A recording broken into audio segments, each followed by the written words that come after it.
Projekce. Na stolech skleničky. Převládá červené. Kouření do projekce zapovězené. Místnost je plná. I na schodech stojí lidé. Nevěřil bych, že jich dnes tolik přijde. Kdykoliv se tu člověk staví na čtení, židle se jenom horko těžko zaplní. Dneska se stojí. Štěstí.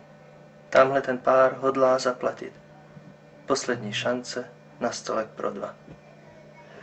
Míříme k němu. Řečník slova chápe se a slibuje nám Weinerovské imprese. Hlas v telefonu. Pro jistotu objednám si bílé.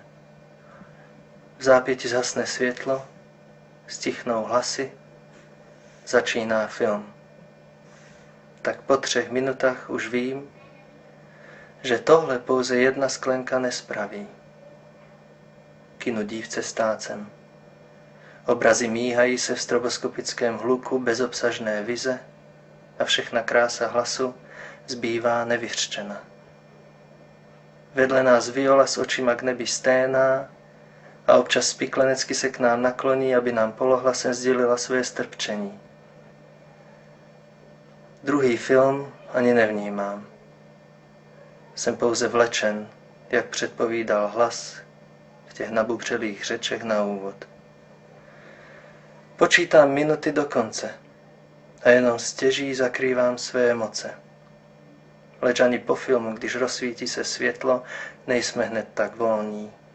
Utéct se nepovedlo před diskusí s autorem. Každý řekne své a přesto se tu ani jednou neozve odkrytý názor, snad krom toho violina. Servírka přináší mi 3. sklenku vína. Je to snad tím, že vše se halí do mlhy? A nebo připisovat mám ten neblahý stav mysli korozi slov struktura a forma? Uniká mi, proč má se zmatek takhle zkoumat. Když po všem zvedáme se, našeptáš mi pointu. Dnes autorovi, jenom za svědky jsme všichni byli tu.